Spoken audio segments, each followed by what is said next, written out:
we are playing mentally with the idea of a world in which spiritual guidance is valued.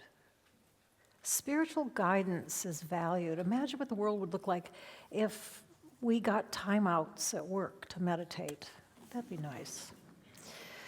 The topic today is communion with God. And I found myself being a little resistant to writing the talk because I just kept putting it off because I kept thinking, well, how am I supposed to talk about that? It's something we do. Nonetheless, it didn't stop me from coming up with just a few things to say. First of all, I know that for some people, that title, that word God, might touch in on some old memory of some religious beliefs you don't particularly like. And so I really want to invite you today to use your own name for the Divine One. In fact, one of the most ancient and most long-lasting names for the Divine One comes from Sanskrit, and that is the word mother. In Sanskrit, it's Ma. And I have a very good friend who uses that word all the time for the Divine One, Ma. The other thing that is kind of interesting for us to note here on Mother's Day is that the word for holy in Sanskrit is sono. So we are actually living in the county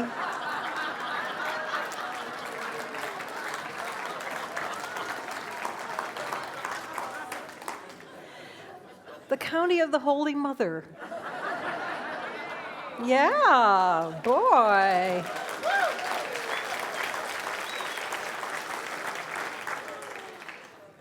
I don't know exactly what you're responding to, except that I do know when I think of God as mother, it brings up for me, that idea of a mother with a baby, the baby's getting all the attention and all the love and every need supplied. What a beautiful image. So this dilemma, as we continue on our spiritual path of, okay, I don't like the white word God, so what else can I use? Ernest Holmes, who authored the philosophy we study here, this was right up for him because he grew up in a Christian culture. He was in a Christian culture.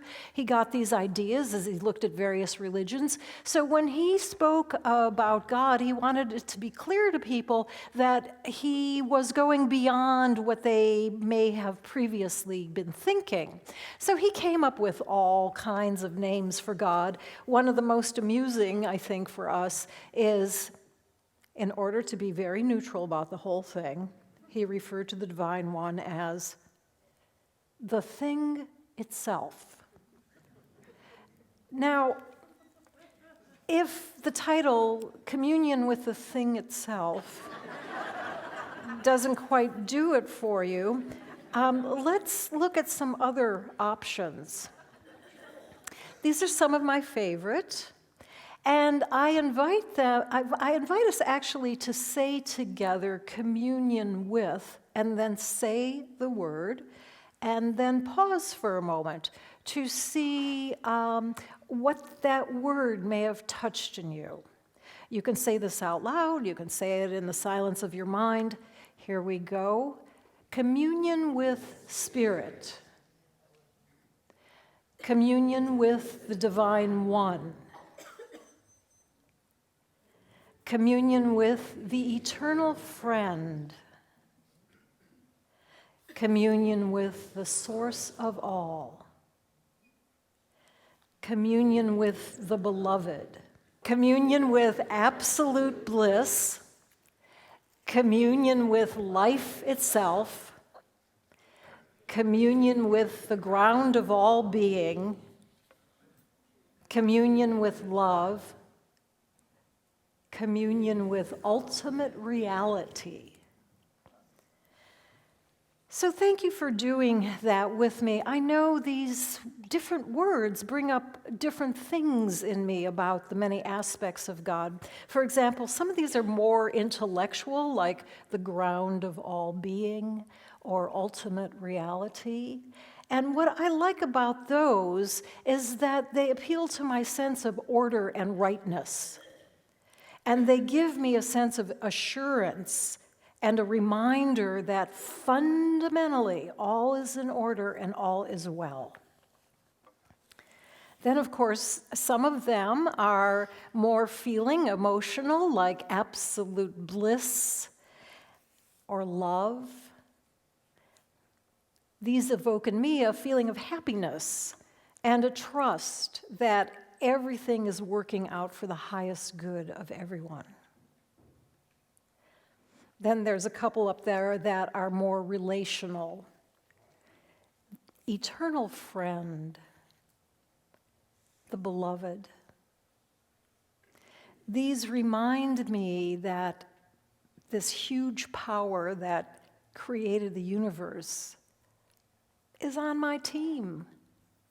It likes me. It loves me. It loves you. It's on your side. It is always working for your highest good, just like a good friend or a lover. In fact, I use these kind of words in a spiritual practice that I'm now doing. You might remember a few months ago when we were looking at world religions, we spent some time considering what we can learn from Islam. And we learned about the Muslim practice of saying the 99 names for God. Well, that inspired me to come up with my own list. And I decided as a beginner I wasn't going to do 99. Who can remember 99 names? But I came up with 33, which I say 3 times. And I use them when I want to remind myself of my connection to the Divine One, especially if I have been upset and I'm unable to clear the mental clutter. I just start to say the names. And at first, it's almost like a memory game, an intellectual exercise. And then it begins to touch, as I say these different words for the Divine One, it begins to touch on affirmative feelings for me, and my body state starts to shift a bit, and eventually saying the different names of God allows me to remember and know and touch into the presence of the Divine One. This might be a good point to reference the fact that in our book of the month, Runaway Realization, Living a Life of Ceaseless Discovery, the author does make the point that, there's not a goal on a spiritual journey per se. I mean, sometimes I think, okay, just pretty soon if I keep at it, I will awake. I will be enlightened. And then it must keep going. It's endless discovery. It's endless finding out more and more about God's love, about God's qualities, about God in myself. So in our talk title today, Communion with God, we also have that word communion. And I think we all have a pretty good sense of what that means. It's got a lot of definitions, but I was really focusing on 2 of the definitions. Sharing with another is communion, especially if we're talking about thoughts and feelings. And an intimate spiritual relationship, communion. And when I read that one, I thought about the different ways that different cultures, different religions have come up with to symbolize or to invite the experience of union with the Divine One. The first thing I thought of was walking up to the rail in my Lutheran church and kneeling down and receiving the bread and the wine, just a bit.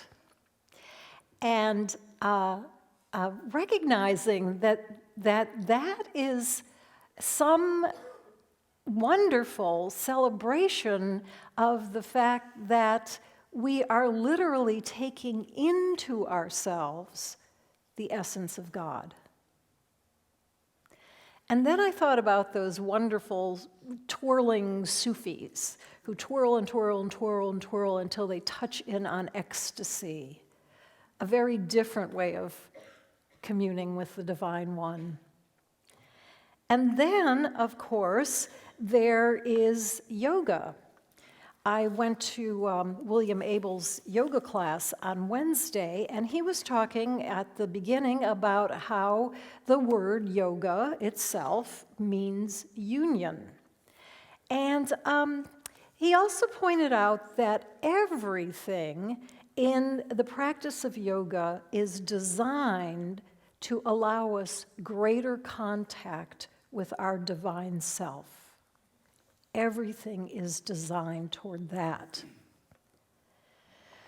So in these three very different traditions, I think the important thing, when we think of the differences between taking communion and whirling and doing those postures and meditating, I think the important thing to ask ourselves is, what allows me to be in communion with God? Now, to finesse it just a little bit, the truth is that we're always in communion with God, because God is always in communion with us. Always.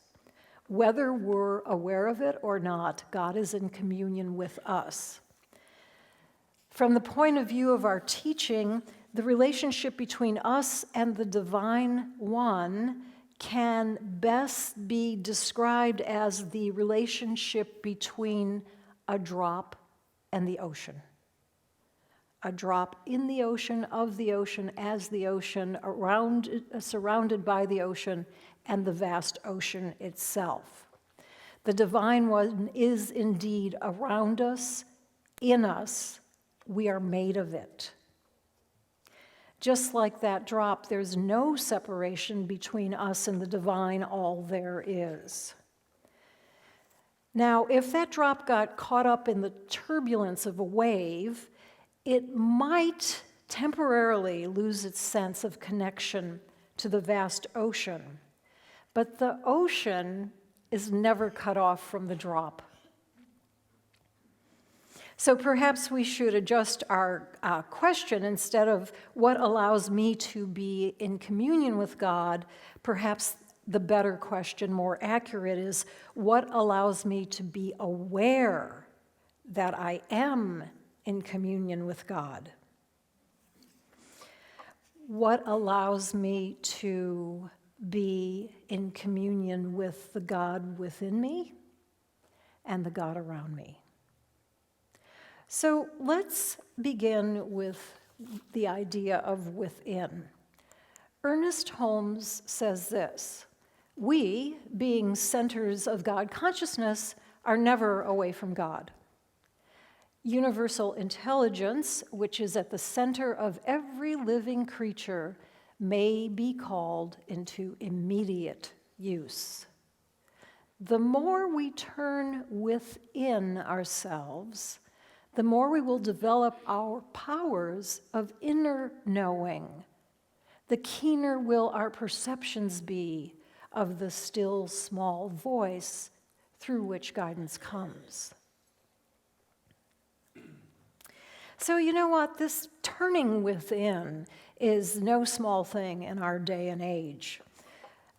You've noticed that there's a lot of options out there 24/7 to turning within. You know, should I go sit on my cushion or binge watch the Game of Thrones? You know, it's kind of, I don't know. I don't even want to flip a coin, I don't think. So let me return for a moment to this idea of what happened in yoga class. William was explaining that for most of us in America, when we think about yoga, we picture those intriguing postures and people in attractive yoga outfits holding those postures. And William told us that those postures, which are known as asanas, the whole point of doing them is not to be able to do the posture, but rather the point is to get into the kind of physical shape that can allow a person to comfortably sit in meditation for however long you want. As people practice asanas, they develop a body that is flexible and balanced enough to be able to sit in meditation without aches and pains. And what's the point of sitting without aches and pains? The mind is not distracted. Developing a calm, relaxed body sets the groundwork for a peaceful mind in meditation. And what's the point, according to the yogic tradition, of having a peaceful mind in meditation? A peaceful mind increases our chances of experiencing our oneness, our yoga, our union with the Divine One. A relaxed body leads to a relaxed mind that's open to communion with Spirit. Okay, what happens in those moments, like one I had once, when you can't seem to calm the mind? I have a vague memory of being so upset once. That I couldn't get in touch with the presence of God. I couldn't calm down enough. Well, I think the clue comes in this second sentence here.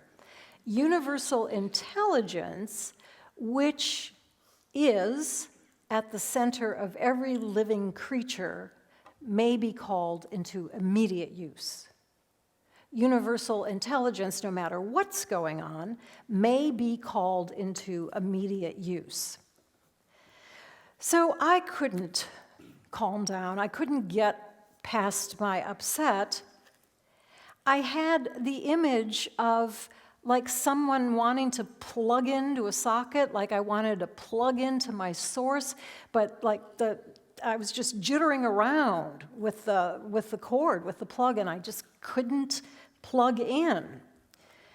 So I couldn't call it in, so what I did was I accessed that universal intelligence by asking somebody else to pray for me. And in fact, when that prayer was done, I did calm down enough to remember that even though I wasn't aware of it, Spirit was present. I calmed down enough to remember that Spirit is always wanting to be in communion and waiting for me to open to it. So I did something that I learned from 12th century St. Francis of Assisi. I asked Spirit to allow me to be aware of it. Here are St. Francis's words. Dear God, please reveal to us your sublime beauty that is everywhere, everywhere, everywhere, so that we will never again feel frightened. My divine love, my love, please let us touch your face. My prayer was a little simpler. It was simply, Spirit, let me feel your presence. And every time I got swept up in the upset, I just stopped and said, Spirit, let me feel your presence. Eventually, I did feel the presence of Spirit again. And what's more, later, as I look back on my journey through the upset, I realized that Spirit was clearly there all along, giving me all kinds of gifts. Because I was so upset, I saw my doctor about de-stressing, and I got some very important information from the intelligence of the universe about de-stressing. The other thing is that my friends noticed I was upset and so held me and expressed love for me. Another wonderful gift from Spirit. Spirit being in communion with me, disguised as people. So now that brings us to the idea of having communion with Spirit by looking out, looking into the world. You can make contact with Spirit within or around you. Hafiz tells us this, 12th century, Persia.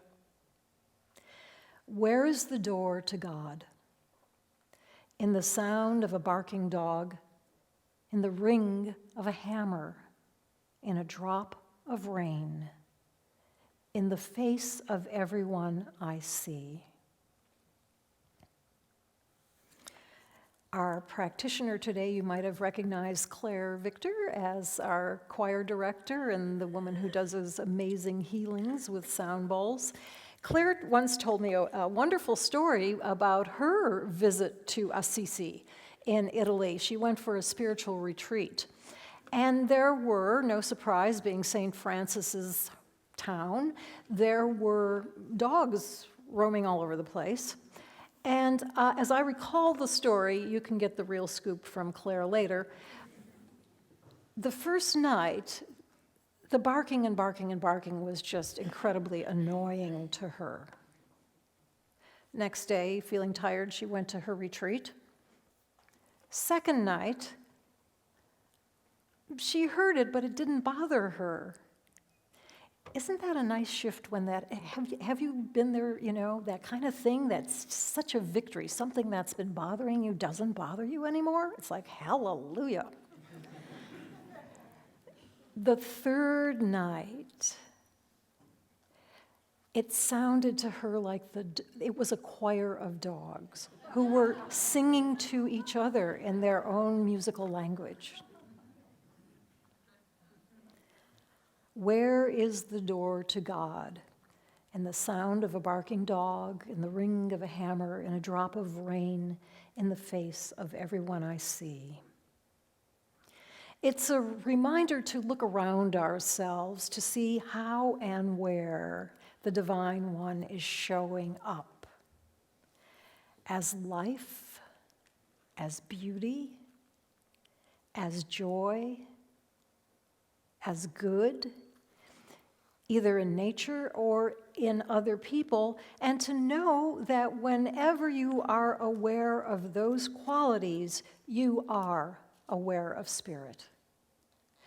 Whenever you feel touched by those qualities, you are in communion with the Divine One. If you're in nature appreciating the abundance of life around you, you're appreciating God. If you find yourself feeling joy as you sing or dance or laugh, you're feeling the presence of God. Anytime you notice anything of beauty in the world, that beauty that is everywhere, everywhere, everywhere, you're noticing God. And the more that you pay attention to your beloved, the more you'll understand that the beloved is also paying full attention to you. Here's a final word of encouragement from Hafiz. At some point, your relationship with God will become like this. Next time you meet him in a forest or on a crowded street, there won't be any more leaving. That is, God will climb into your pocket. You will simply take yourself along.